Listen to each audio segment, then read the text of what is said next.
গাজীপুর মহানগরের গাছা থানাধীন ৩৫ নম্বর ওয়ার্ডের মৃধাবাড়ি এলাকায় শিক্ষা বিস্তার ও সমাজসেবায় বিশেষ অবদান রাখা মরহুম হাজী তাজউদ্দিন মৃধার অষ্টম মৃত্যুবার্ষিকী পালিত হয়েছে। ২০১৮ সালের ১৮ই আগস্ট মৃত্যুবরণ করেন এই মহান ব্যক্তিত্ব। ১৯৪৩ সালের ৫ই ফেব্রুয়ারি জন্মগ্রহণ করা হাজী তাজউদ্দিন মৃধা এলাকায় শিক্ষার আলো ছড়াতে ২০০২ সালে নিজ উদ্যোগে প্রতিষ্ঠা করেন হাজী তাজউদ্দিন মৃধা উচ্চ বিদ্যালয়। মৃত্যুকালে তিনি ২ ছেলে ১ মেয়ে সহ অসংখ্য স্বজন ও গুণগ্রাহী রেখে যান। তার বড় ছেলে মোহাম্মদ জুয়েল মৃধা সিন বর্তমানে বিদ্যালয়টির পরিচালকের দায়িত্ব পালন করছেন এবং তিনি গাজীপুর সিটি কর্পোরেশনের ৩৫ নম্বর ওয়ার্ডের কাউন্সিলর পদপ্রার্থী। মৃত্যুবার্ষিকী উপলক্ষে আজ হাজী তাজউদ্দিন মৃধা উচ্চ বিদ্যালয়ের প্রাঙ্গণে এবং মরহুমের পরিবারের উদ্যোগে খতমে কোরআন, বিশেষ দোয়া ও মিলাদ মাহফিলের আয়োজন করা হয়। অনুষ্ঠানে বিদ্যালয়ের শিক্ষক শিক্ষার্থী, পরিচালনা পর্ষদের সদস্য, স্থানীয় গণ্যমান্য ব্যক্তিবর্গ এবং পরিবারের সদস্যরা অংশ নিয়ে মরহুমের আত্মার মাগফিরাত কামনা করেন।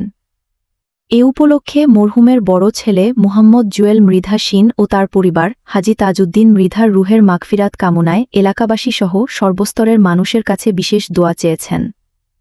গাজীপুর থেকে মোহাম্মদ সোহেল মিয়ার তথ্য ও ভিডিও চিত্রে ডেস্ক রিপোর্ট। আমি জুয়েল মৃধা সিন, হাজী তাজউদ্দিন মৃধার বড় ছেলে। আমার বাবা ২০১৮ সালে মৃত্যুবরণ করেছেন।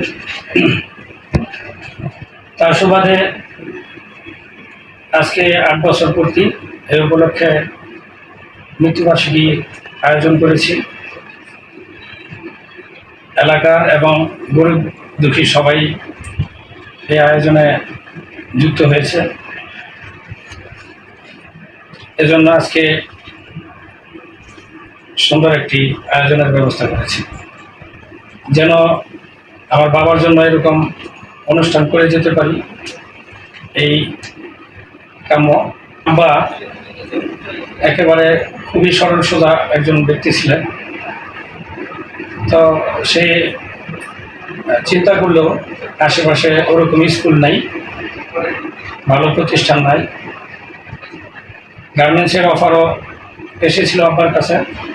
আব্বাই গার্মেন্টস না দিয়ে সুন্দর একটি তার নাম অনুসারে শিক্ষা প্রতিষ্ঠান করেছেন এবং এই শিক্ষা প্রতিষ্ঠান করেছিলেন কোনো ফাইন্যান্সিয়ালের জন্য না, সামাজিক উন্নয়নের জন্যই, এবং যারা এই দুস্থ গরিব দুঃখী আছে তাদের ছেলেমেয়েরা যেন পড়তে পারে, এই জন্যই করেছিলেন। এটা তো ২০০২ সালে স্থাপিত। ২০০২ সাল থেকে ২০২৬ সাল পর্যন্ত আল্লাহর রহমতে খুবই ভালো রেজাল্ট করে আসছে। এই গত ১০ তারিখে মেট্রিকের রেজাল্ট দিয়েছিল। আমার স্কুল থেকে ১৬ জন পরীক্ষা দিয়েছে, তার মধ্যে থেকে সবাই পাস করেছে, 2 জন A+ পেয়েছে। পাশাপাশি বিগত বছরও আমার স্কুল থেকে আল্লাহর রহমতে ৯০%, ১০০% পাস করে। আল্লাহর রহমতে খুবই ভালো রেজাল্ট হয়। করোনা হওয়ার আগে আমার স্কুলে ৪৭৫ জন ছাত্র ছিল, তার থেকে ৮২ জন ছাত্র ফ্রি পড়তো, হাফ পড়তো প্রায় ২২ জন, ২৩ জনের মতন, এটা আমি জানি। এখনও আমি সুবিধাবঞ্চিত ছাত্রছাত্রীদের জন্য এই চেষ্টা চালিয়ে যাচ্ছি এবং বিগত বছরে যাব। আমি যেমন আমার বাবাও এরকম মানুষের উপকার করতো, আমিও উপকার করতে চাই।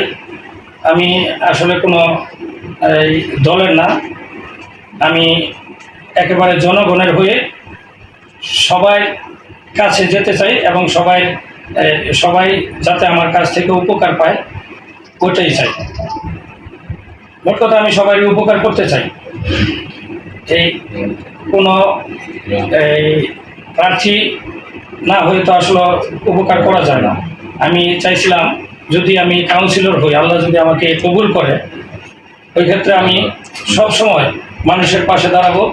বিশেষ করে বেশিরভাগ যারা ভাসমান মানুষ আছে, যারা ভাড়াটিয়া, তাদের ক্ষেত্রে বেশি আমি কাজ করতে চাই।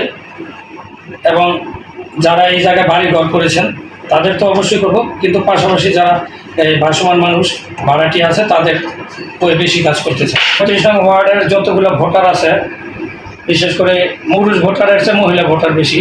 আমি সবাইকেই বলবো আপনারা অবশ্যই যোগ্য একজন প্রার্থীকে ভোট দিবেন। সেটা আমি যোগ্য হয়েছি ওটা বলবো না, আমাকে যদি আপনারা মনে করেন কোয়ালিফিকেশন আছে, যদি মনে করেন ভদ্র, যদি মনে করেন এই বংশ আছে, ওই হিসেবে যদি মনে করেন তাহলে আমাকে দিবেন। যদি আমার কথাবার্তায় ভালো লাগে, মানুষের উপকার করি, এগুলো যদি আপনারা জেনে থাকেন তাহলে অবশ্যই আমাকে ভোট দিবেন। আপনাদের যাতে কাজ করতে পারি আপনাদের নিয়ে।